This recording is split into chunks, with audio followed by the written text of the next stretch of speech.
Good morning, everybody. Welcome to ProNews 7. Welcome to Friday.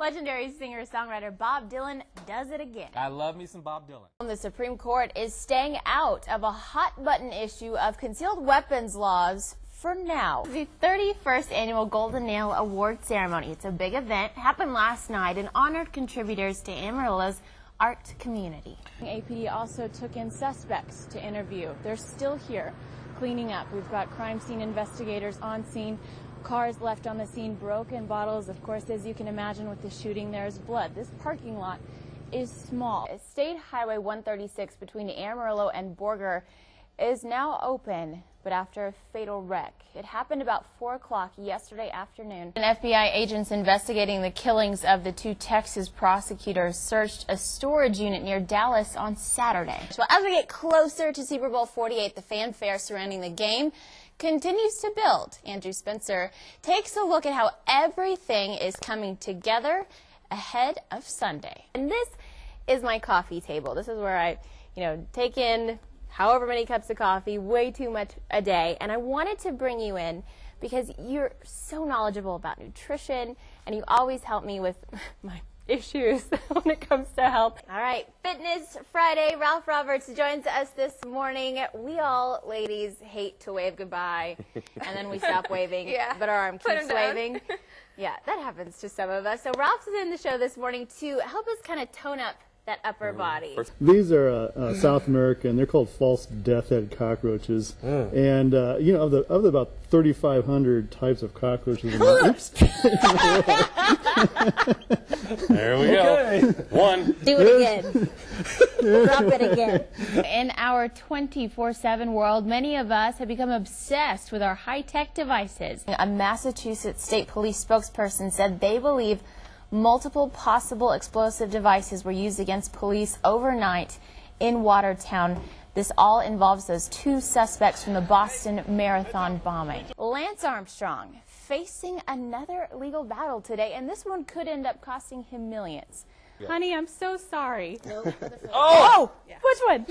This one? There you go. Okay. Lift on 1, 2.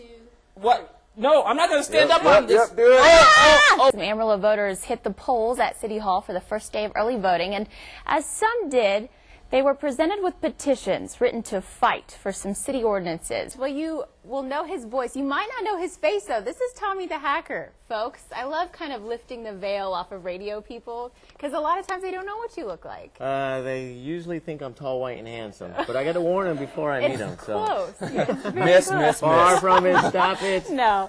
So, Tommy, you put us up to a challenge. Tell me your reasoning behind the lip sync battle that you had us do. It's just, having a little fun. It's Friday, and, it showcases, a different talent that you guys are hiding. I don't know if we have Which she did a great job. Awesome. But yo, we ain't on no government list. We straight don't exist, no names and no fingerprints. Saw something strange, watch your back, cause you never quite know where the MIBs is at. All right, this week, an update for you on how Juan's project is progressing. The Panhandle spirit certainly alive and well in this story of a few good men who had the idea to redo their dear friend Juan's house in an effort to lighten his load and let him relax while he heals. Teamwork. Honored. Humbling. I would have to say grateful. I'm grateful that I'm part of it. One word used to describe a labor of love, Juan's project. Over the next couple weeks, a group of warm-hearted volunteers come from all over the Panhandle to redo Juan's family's home from floor to ceiling. Central heat and air, new electrical, new floors, walls, paint on the inside and outside, fencing, even landscaping. It's similar to the way Juan did his job, We're not going to cut any corners. We're not going to just do enough to get by. We're going to do the best that we can and do the best work we can for Juan. Juan is a great guy, and whenever we found out that he had cancer, we all stepped in, and it was no question doubt what we were going to do. I mean, we had to do something for him, and first we picked the house. The whole project, just started with, 3 guys talking about what we could do for Juan, and it turned into all of this. And they make it look easy as they work with smiles on their faces, painting, digging, and chipping away, even cooking, all for their friend. Juan, he's still got a positive attitude. Had his son with him and his wife with him.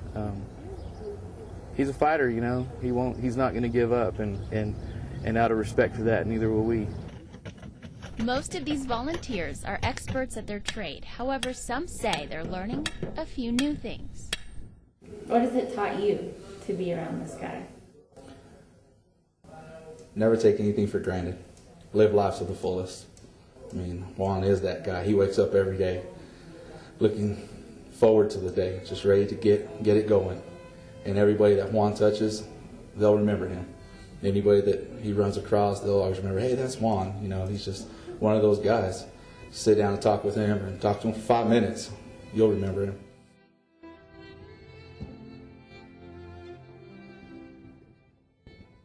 And they still do need some help getting that home textured. Right. So if you know anybody or a business that can do that, they would love to have that help. I noticed on the shirt it said underneath it, I'm blessed. I got to meet Juan and Megan and Mason. And how you doing today, Juan? I'm blessed. Yeah, just the greatest guy. Great. With some Fantastic. great friends. Yeah.